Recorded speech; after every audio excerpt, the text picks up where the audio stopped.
Le livre du cœur de Peter Deneuf. Chapitre 16. Le sentier du pèlerin.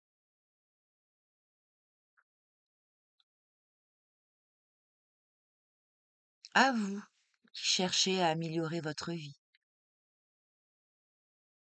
On demande de changer la direction de vos pensées, de vos sentiments et aussi de vos actions. On ne vous demande pas d'abandonner toutes vos anciennes habitudes, mais d'en faire les racines de votre nouvel arbre de vie, et que vos nouvelles habitudes en soient les branches qui portent les fruits. En même temps, vous vivrez votre nouvelle vie intérieure qui soutiendra vos activités extérieures. Ce qui semble contradiction dans la vie n'est que changement d'activité. Si vous êtes triste ou gai, limité ou libre, mécontent ou content, c'est parce que vous êtes à un moment donné dans les racines ou dans les branches de votre arbre de vie. Le divin vient en vous de lui-même, comme la lumière et l'air viennent d'eux-mêmes à vous.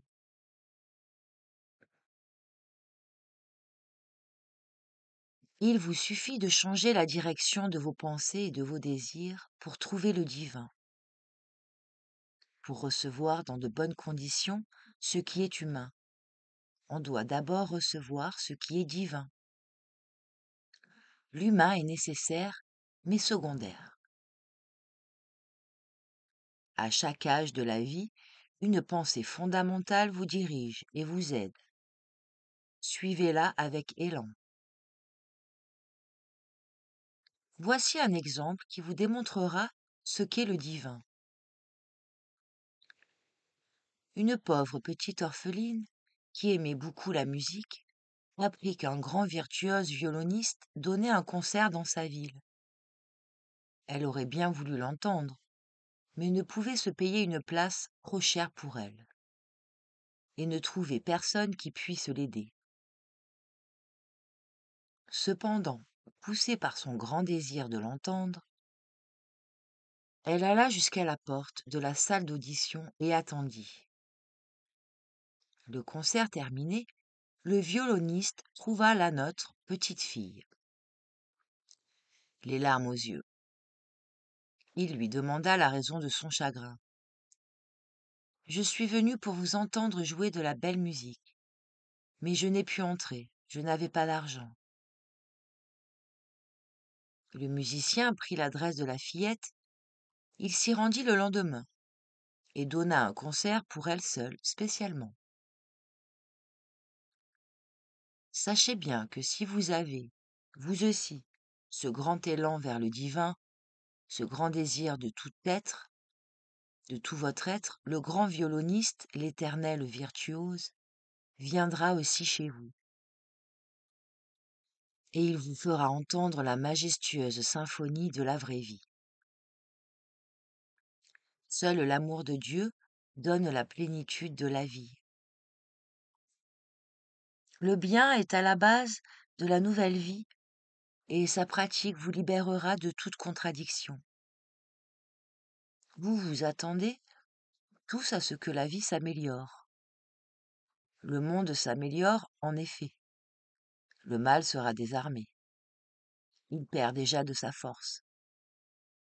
Le bien vient et il vaincra, car il est en accord avec les rayonnements de la sublime conscience cosmique. Chacun peut remarquer que la poussière vieillit les objets qui en sont imprégnés, que ce soit des rideaux ou des vêtements. Elle vieillit aussi l'homme. Les vieilles habitudes, le souvenir des choses passées, sont de la poussière qui fait vieillir. Pour nettoyer les tapis, les rideaux, les vêtements, on les bat, on les secoue, on les brosse.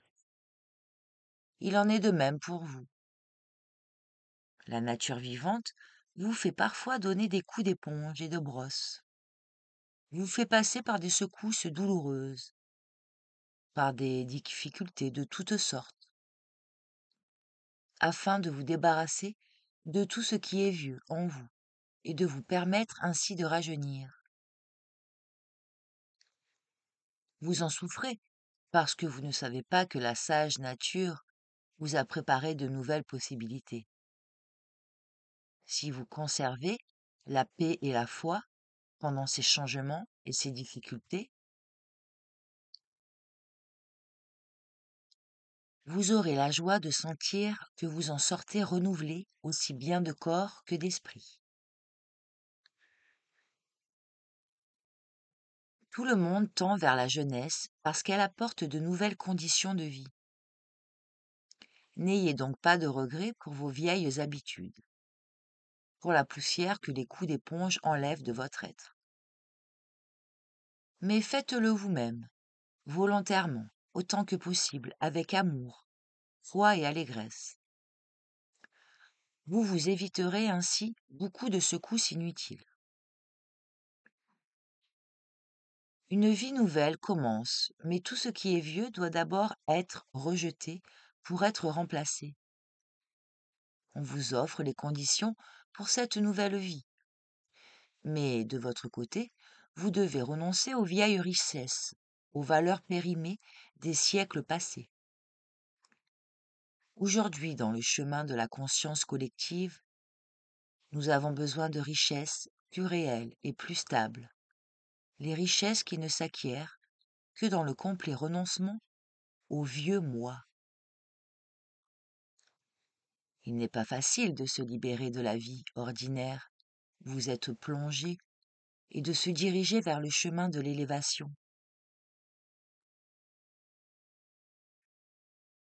le chemin de l'éveil.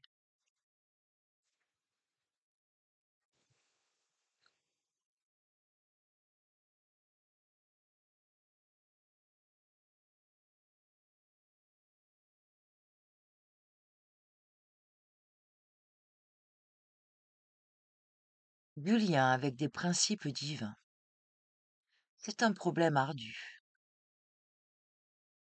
Pour pouvoir résister aux obstacles rencontrés dans votre entourage et en vous-même, il vous faut une grande foi et demander constamment l'aide de Dieu et des grands êtres évolués.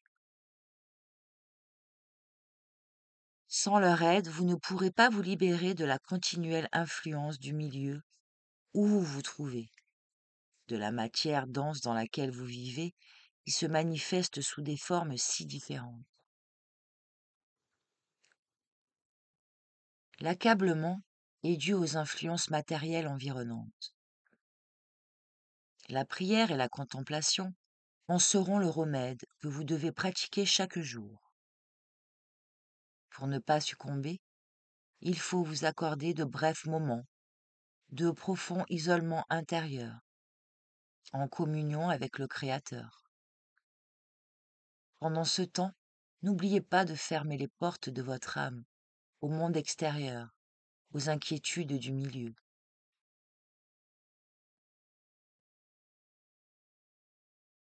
La concentration est un processus de la volonté accomplie par le système cérébral. Pour bien vous concentrer, écartez-vous de toute autre chose. C'est un processus intérieur. Pour la contemplation, il faut de la pureté. Votre esprit doit être dirigé vers Dieu, les anges, les étoiles, le soleil.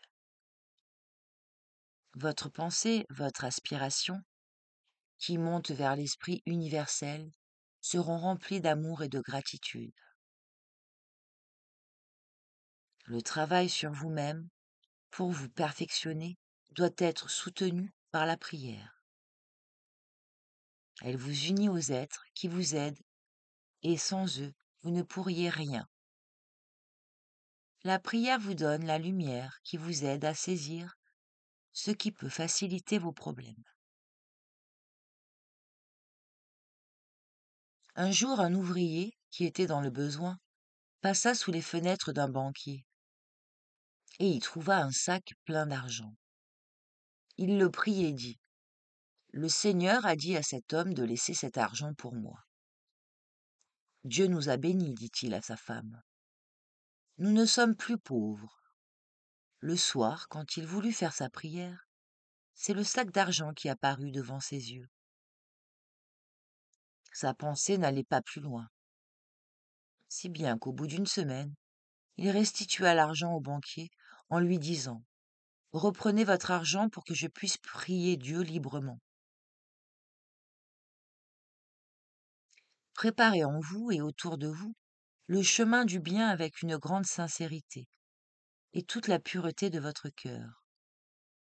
Et l'esprit de la vérité guidera vos pas, vous conduira à la liberté. Une légende nous dit que lorsqu'on enferma Salomon aux enfers, il se mit à mesurer l'endroit de long en large. On lui demanda ce qu'il calculait. Je mesure l'endroit où je veux bâtir un temple pour Dieu et le glorifier, répondit-il. On le chassa tout de suite dans l'enfer. Quand des êtres inférieurs entrent en vous, faites de même.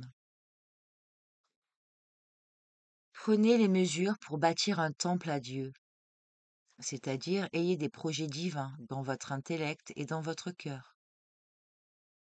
Ces êtres vous quitteront, vous libéreront de leur influence. Rappelez-vous cette règle des plantes. Toujours elles ont le constant désir que le soleil vienne pour les aider à croître. Il n'y a pas sur Terre d'autres êtres qui attendent le soleil avec un si intense désir. Que ceci vous soit aussi une règle. Comme les plantes, après le soleil, aspirez avec la même intensité à la révélation du divin en vous-même. Quelque travail que vous fassiez, quelle que soit la condition où vous vous trouviez, l'esprit peut toujours vous visiter. L'important, c'est de donner libre accès au divin en vous. Le Christ dit: Ce que vous demandez en mon nom, vous le recevrez, c'est-à-dire au nom du bien, de l'amour. Liez-vous intérieurement avec Dieu, les anges, à la source de vie, avant d'entrer chez quelqu'un de connu ou d'inconnu. Vous réussirez mieux dans le but que vous vous êtes fixé.